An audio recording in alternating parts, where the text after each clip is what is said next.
غیبت سننا بھی حرام ہے، جس طرح غیبت کرنا حرام اور گناہ کبیرہ ہے، اس طرح غیبت سننا بھی تمام فقہا کے نزدیک یکسر حرام ہے۔ پیغمبر اکرم فرماتے ہیں کہ غیبت سننے والا غیبت کرنے والے کے برابر ہے، اور غیبت پر کان دھرنے والا غیبت کرنے والوں میں سے ہے۔ امام جعفر صادق علیہ السلام فرماتے ہیں کسی مسلمان کی غیبت کرنا کفر کے برابر ہے، اور غیبت سننا اس سے خوش ہونا شرک کے برابر ہے۔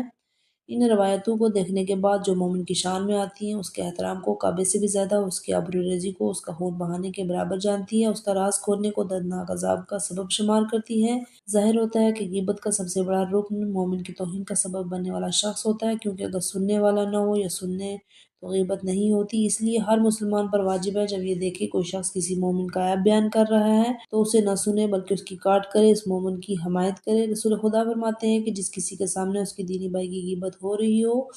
وہ حتی الامکان اس کی حمایت کرتا ہے تو خدا دنیا و آخرت میں اس کی مدد فرمائے گا، اور اگر اس نے امکان اور سکت کے باوجود اس کی حمایت نہیں کی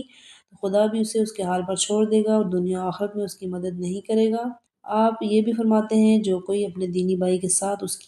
غیبت کے سلسلے میں جو کسی صحبت میں ہوتی ہے اس طرح نیکی کرتا ہے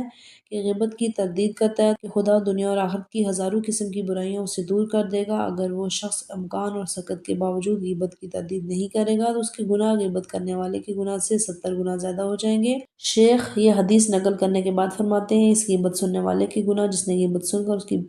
کاٹ نہیں کی، خود غیبت کرنے والے سے بڑھ جانے کی وجہ یہ ہے کہ اس کی خاموشی یا پہلوتہی مومن اور دوسروں کی غیبت کرنے کی لوگوں کو جرأت دلاتی ہے۔ غیبت کی کاٹ کرنا، غیبت سے روکنا، غیبت سن کر خاموش رہنا غیبت کرنے والے کی حوصلہ افزائی کرتا ہے۔ پس اگر کوئی دنیاوی عیب تو کہے یہ عیب نہیں ہے بلکہ عیب وہ باتیں ہیں جنہیں خدا نے عیب قرار دیا ہے، جن سے منع فرمایا، یعنی گناہ اس میں اپنے بھائی سے ایسی بات منسوب کرنا بھی شامل ہے جس کو خدا نے عیب نہیں جانا، یعنی تیرا غیبت کرنا عیب ہے۔ اگر وہ دینی عیب ہو، مثلا اگر کوئی مومن کا کوئی گناہ بیان کرتا ہے تو اسے چاہیے کہ وہ اس کی صحیح وجہ بیان کرے، یعنی اس کی صحیح توجہ کرے، اور اگر صحیح توجہ ممکن نہ ہو تو مومن معصوم نہیں ہوتا، اس سے گناہ سرزد ہونا ممکن ہے، اس لیے اس کی مغفرت کی دعا کرنی چاہیے، اسے ملامت یا رسوا نہیں کرنا چاہیے۔ ممکن ہے تیری ملامت و تنبیہ اس مومن کے گناہ سے زیادہ ہو۔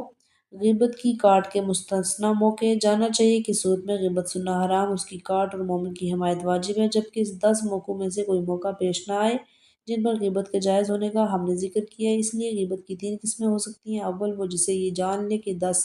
استثنائی موقعوں کی غیبت ہے، ایسی صورت میں اس کا سننا جائز، اس کا کاٹنا واجب نہیں ہے۔ دوم، وہ جبکہ یہ یقین کر لے کہ یہ غیبت مذکورہ موقعوں کی نہیں ہے، پھر اس کا سننا قطعی حرام اور امکانی حد تک اس کی کاٹ واجب ہے۔ سوم، جب یہ خیال ہو کہ غیبت کے جائز موقعوں سے متعلق اس صورت میں موازنہ کرے، اس پر غیبت کو نہ سنے